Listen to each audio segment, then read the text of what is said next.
If you pay attention to your surroundings, to the world around you, this is really everything is spiritual. We are living a human existence, but everything around you is spiritual if you pay attention. And the average person, unfortunately, is under demonic possession. And it's not like you see in the movies where, it's some otherworldly shit that you have to get exorcised from being a demon. No, your every average day situations can be demonic possession. So things like addiction, when you're addicted to something, you're under a demonic possession. Alcohol, for instance, when you go in the liquor stores, it's called wine and spirits. It's not called that by accident. When you ingest alcohol, you're ingesting the spirit of alcohol. And that's why you can act out of character. That's why your inhibitions are lowered because you've become possessed by the spirit of alcohol. You're under demonic possession. And that's why, you do things that you wouldn't normally do. You're under demonic possession. Other things are just your emotional and your mental state. You can be under demonic possession. Your thought process, some ideologies are demonic, and people don't even know that, they're influenced or they're persuaded or they're suggested to think a certain way, not knowing that that's a demonic possession. The demon, that thought process is demonic. And when you think like that and you continue to um, harbor those thoughts in your mind, the demon gets further and further into your consciousness to where you're not even aware of who you are and how you move. You have to pay attention. Nothing is broadcast. Nothing is, no messages are sent out to the public by accident. Um, Preachers are not the only ones that have a pulpit and a gospel to preach and to give the word of. The devil also has a pulpit, and it's the mass media. And those messages are a lot more pervasive and persuasive than what the teachings of the Bible may be. Lust is also a demonic possession. A lot of people suffer from lust. They're under demonic possession. They're lustful. That's why the porn industry is billions and billions of dollars industry. And it's not going to slow down because people are possessed by a lust demon.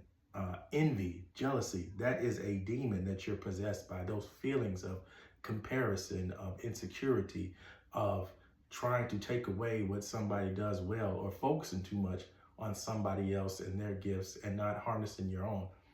That is a demonic possession, and you have to get in tune with what you do well, understand yourself, embrace solitude, and that's how you can combat these demons. But it's very difficult because the way society is structured, I mean, the demons are at every corner. I mean, every time you turn on the TV, you feel insecure, you feel less successful. Every time you get on the internet, somebody's telling you you're not making enough money. Somebody's telling you you're not that valuable. You get on the job, everybody's rejecting your ideas. People telling you you're not capable. People not giving you what you think you've earned. And then these thoughts, these emotions start to seep into your character, and you start to live an existence that is demonic. You start to live in misery. And that's why demons, once you are succumb to that demon of misery, you need company, because demons by nature are bloodsuckers.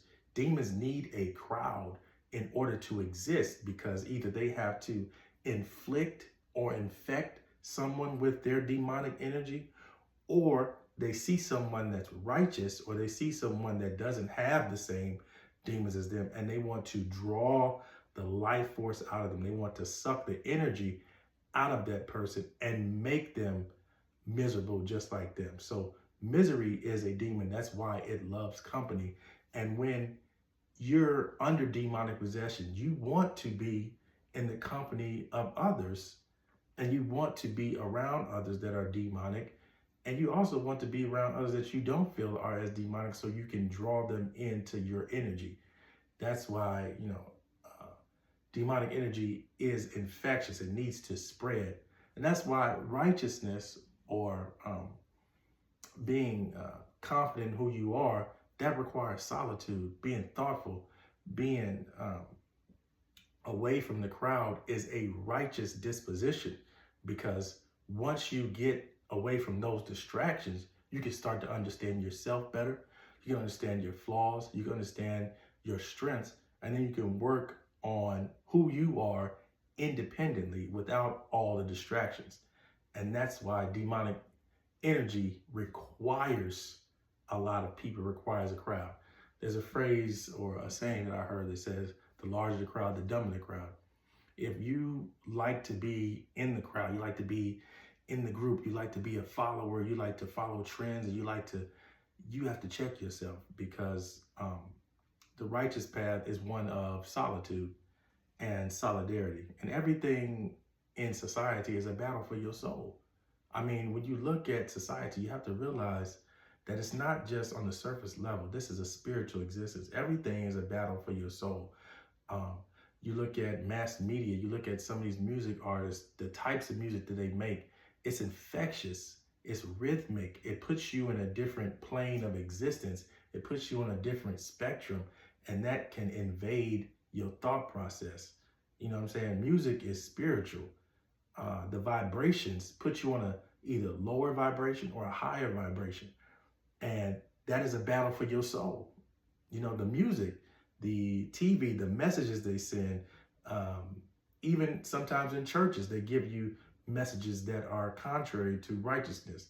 Everything is a battle for your soul. And it takes solitude in order to understand that. If you're constantly distracted, you're constantly around people, you're constantly hearing opinions, you're constantly seeing things, and you take no time to decompress and think about all the things that you're seeing and analyze it and really get to the truth and the bottom of the matter, you're going to be possessed by these demons, and you can't even help it because it's so pervasive, like I said before. So what you want to do to combat this is embrace solitude.